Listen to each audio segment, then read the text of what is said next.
હા, અત્યારે મેં 3 આમ તો હિન્દી ફિલ્મ કરી છે. એક જે ફિલ્મ કરી હતી તે જ્હોન અબ્રાહમ સાથે કરી હતી.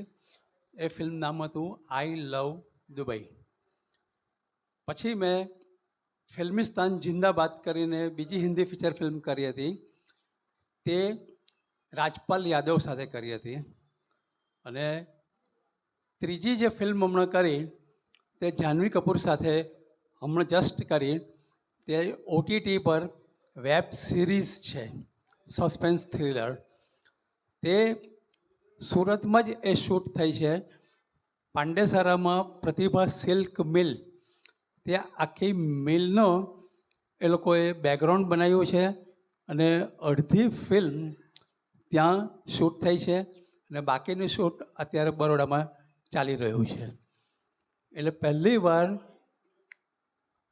કરણ જોહર દિગ્દર્શિત ઓટીટી પર વેબ સિરીઝ તરીકે પ્રથમવાર એ પ્રદર્શિત થશે અને એમાં મારા 4-5 સીન છે.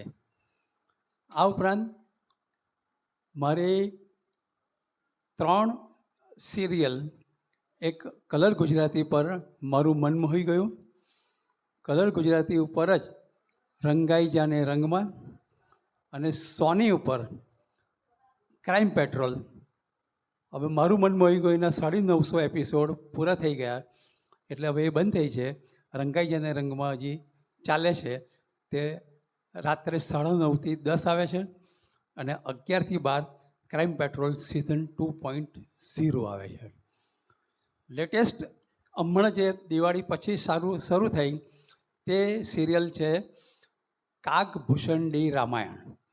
જસ્ટ એનું શૂટિંગ હજી ચાલુ જ છે પણ એનું પ્રસારણ શરૂ થઈ ગયું છે. તો એમાં પણ મેં કામ કર્યું છે. એનો ખાલી એક અનુભવ તમને શેર કરું. આમ તો બધા જે શૂટિંગ નોર્મલ હોય છે કે એમાં અમારા એક્ટરો માટે બહુ સરળ હોય છે, પણ આ જ્યારે આપણે પૌરાણિક પાત્ર સાથે જ્યારે તમે શૂટ કરો તો તે થોડુંક તમને કષ્ટદાયક એટલા માટે લાગે કે પહેલી વાર મેં પ્રોસ્થેટિક મેકઅપ કર્યો. જે મેકઅપ 7 લેયર મેકઅપ કહેવાય અને લગભગ સવારના 5:30 વાગ્યાથી એ મેકઅપ શરૂ થાય તે 8 વાગ્યા મારો એ મેકઅપ પૂર્ણ થાય. એ મેકઅપનો 7 લેયર તમારા મોઢા પર લાગે. શૂટિંગ કેવી રીતે થાય છે તે આ જે ધાર્મિક ફિલ્મોનું તમે જ્યારે એમાં જુઓ છો તે આખું જુદું હોય છે. અમારું શૂટિંગનો માહોલ જુદો હોય. એક ખાલી ઉદાહરણ આપો કે આ જ પ્રકારનો પાછળ જે ગ્રીન પડદો છે તે ગ્રીન પ્રકારનો એ ગ્રીન પડદો જ મૂકેલો હોય છે અને એની અંદર દ્રશ્યો ભરાતા જાય. એક્ટર તરીકે સૌથી મુશ્કેલી કામ હોય તો આ છે. તમારે ખાલી માત્ર ને માત્ર એક્સપ્રેશન આપવાના, દિગ્દર્શક જે કહે છે તેના ઇન્સ્ટ્રક્શનને ફોલો કરવાનું. તમને એમ લાગે કે હું આકાશમાં ઉડતો છું પણ હું અહીંયા જમીન પર જ છું. પણ ઉડવાની જે એ લોકોએ ટેકનિક તમને બતાવતા જાય તે ખૂબ અઘરી હોય છે, ટાઈમ માંગી લે એવી હોય છે. ત્યારબાદ સરયુ નદીના કિનારે ફરતો એક સીન હતો. તેમાં આવું ખાલી પાટિયું જ હોય અને પાટિયા પર જ તમને એમ માનો કલ્પના કરવાની કે તમે આ નદી કિનારે ફરો છો, આજુબાજુ પક્ષીઓનો કલરવ થાય છે, સરસ મજાનું સુગંધ આવે છે, પાણીની તમે છાલક મારો છો.